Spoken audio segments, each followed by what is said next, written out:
All right, everybody, welcome back to a brand new Cabral concept. Today, I'm going to be sharing with you a brand new way to find the foods that you may be most sensitive to. One of the great things about working in functional medicine and integrative health is I get to share with people some of the underlying root causes as to why they may be dealing with right now issues with skin rashes, headaches, migraines, fatigue, joint pain, inflammation, gut issues, and so much more. And one of those reasons is from eating foods that they may be sensitive to. So there is a food sensitivity test that many people are aware of. You can do it right at home, and it tests for 190 different foods. So it's really a full spectrum test. It looks at various forms of dairy, cow's milk dairy, cheese, whey, casein, looks at goat, it looks at sheep-based protein. It also looks at yogurt. And then it looks at all sorts of different proteins. It could be red meat, it could be pork, it could be turkey, it could be chicken, etc. It'll look at legumes and beans, vegetables, fruits, spices, and so much more. So it's 190 different healthy foods. And it's an amazing test to run. There's no doubt about that. But what a lot of people are also looking for is a less expensive way to look for some of the most common foods. So what Equilife did was actually went ahead and said, okay, let's create a small panel, simple blood spot at home, meaning that's a little finger prick like you would do for testing your glucose levels. You put a few drops of blood on the card, let it dry, mail it into the lab, and in about 2 weeks' time, you get back your results on 5 foods. And I want to share those 5 foods with you today, and also why these 5 foods were chosen and how they may benefit you or even a loved one like a child that you run in your family. So it looks at these 5 foods, and then I'll explain why. So it's looking at almonds, it's looking at chicken, cow's milk, egg whites, and gliadin, which is the main protein in gluten. So if you're sensitive to gluten-based foods, the gliadin may show up. Now, why do we choose these foods? Because the 3 most potent foods for causing a potential reaction is cow's milk, eggs, and gluten. And so we added those plus 2 more that are pretty ubiquitous, meaning like so many people are eating chicken and so many people are eating almonds, or almonds are included in a lot of other foods. So what we also did was look at it from an IgG perspective.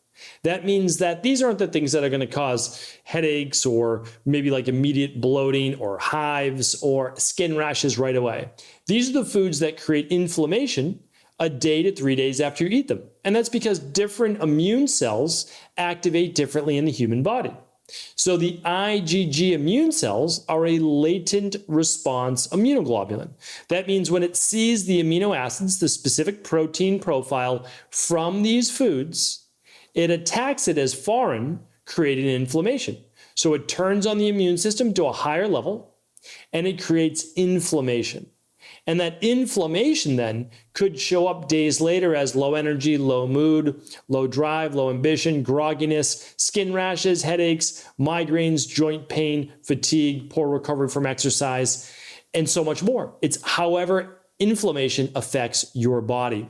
So what we wanted to do, and what Equilife was able to create with our labs, is the ability to pull out these 5 foods at a fraction of the price. So one of the nice things, as I said, about working in functional medicine, integrative health, and being able to do these things is looking at over 100,000 food sensitivity tests that we've run, that we've been able to look at and just see, are these the main ones that are causing issues? And the answer was yes. Okay, let's put them on one panel that anybody can use, ages 3 years old and up, in order to see if they're having an immune-based reaction. And the lab that you have in front of you is, and if you're not watching this on video, I'll explain it, but what it shows you is basically a green range, which means normal reaction to that food, okay? Then there's a low range, so low reaction, that's yellow. Then there's an orange range, and that's a moderate reaction from your immune system. And then there's a high reaction or severe reaction, and that's in red. Of course, we never want to see any foods in red, but oftentimes we will see some in the yellow or orange. Now, the actual lab that I'm sharing with you here today, the person showed up totally normal on almonds, totally normal for chicken, but they actually showed low to moderate elevation for cow's milk. So that would be cow's milk used in cheese and in whey and in dairy products such as casein, etc.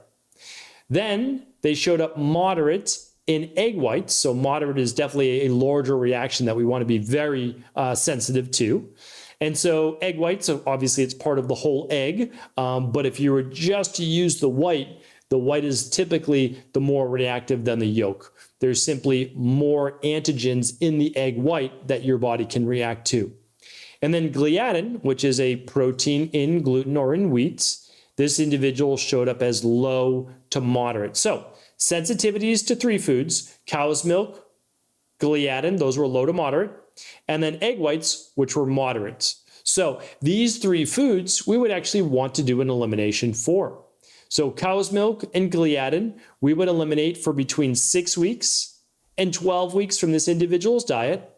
And then we would choose one in the beginning and introduce that one back in. We would do it just once a week to start, see how the person felt, any additional brain fog or low energy or inflammation, migraines, skin rashes, headaches, etc., or is it totally fine? And then we would maybe look at adding it twice a week, and we might always just keep it maybe no more than twice a week. That might be how the person decides to use it. And then we would add in the other one, whatever one we didn't want. Now, it's up to that person if they chose to or not. Someone like myself, I don't include a lot of cow's milk in my diet. I might include some sheep or some goats based, but just not a lot in general for my body. Doesn't mean it's not right for your body, but for mine. And then same essentially for gluten-based foods. I'll have some gluten foods. It's not that I won't. I just don't have them every day or in excess in any way. Now, egg whites. This individual has a clear, more elevated reaction, and we want to eliminate these egg whites for 12 weeks. So the reason we're doing this is to give the immune system and the white blood cells time to become more desensitized to this particular food, an amino acid protein. And then after the 12 weeks is up, we could slowly introduce this back into the diet once per week, typically 1 egg, maybe we would try 2. And that would just be 1 day per week. And we would actually see, are there any reactions? All other things being equal in the diet, are there any reactions when we add eggs back in? And some people say, well, yeah, actually the next day I had a little less energy, or I felt a little bit more inflamed. And we'd say, okay, maybe it was just that day. And so then what we do is we eliminate it again, and maybe try it again in another week or 2 if they want to. And they say, same exact thing happened, everything else was equal. Okay, we still know then eggs are still a sensitivity. Now, we could, of course, rerun this lab after 12 weeks to see if the sensitivity has gone down. And for many people, it does. It absolutely does. We see that quite often, especially if they've done something like the CBO protocol and CBO finisher to begin to rebalance their gut and heal and seal that gut wall. So these are all things that we've been using in our practice now for well over a decade. They're incredibly helpful for both children and adults, and I just wanted to share that with you. The other nice thing about this lab is it makes it really easy to read. So when you look at the reactivity summary, this person had no severe or high reactions. For moderate, they had cow's milk and egg whites. And then for low, they had gliadin, which is all gluten-based foods contain this gliadin, the more sticky-based protein there. It gives you a nice little summary of the foods that you may be more sensitive to, how the reactions may occur. And then below, what we would do is we'd actually give you a summary of how to reintroduce them back into your diet. 6-week elimination for the low reactivity, 12-week elimination for moderate, and then a 6-month elimination for any severe reactions. Then we provide other recommendations like digestive enzymes, vitamin C, full spectrum magnesium, or maybe a more in-depth gut test to actually look at, do you have candida overgrowth in the gut? Do you have bacterial overgrowth in the gut? And that's the candida vitamins and minerals based test. So all of these things can be very, very helpful. You can choose from basically 2 food sensitivity tests. One is 190 different foods. So that one is obviously very comprehensive. Or you can do the introductory food sensitivity test that I think many people will enjoy. It's a fraction of the price, and it looks at 5 of the most common foods that people are sensitive to from what's called an IgG or latent base reaction.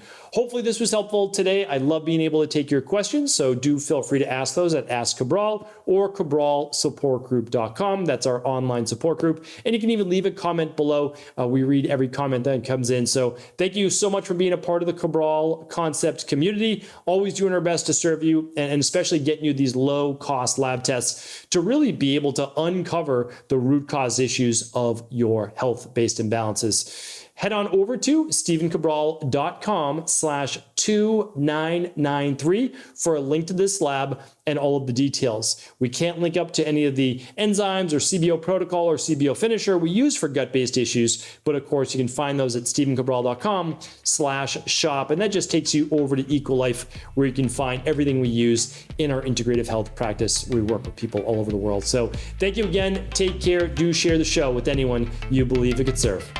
Thanks so much for tuning into today's show. Before you go, don't forget to hit that subscribe button. I want to make sure that you're getting our daily content, not missing out on anything functional medicine, wellness, weight gain, weight loss, anti-aging, living longer, stronger, and all of the most cutting-edge research. And if there's any topics you want to hear, feel free to leave them in the comments below. Take care.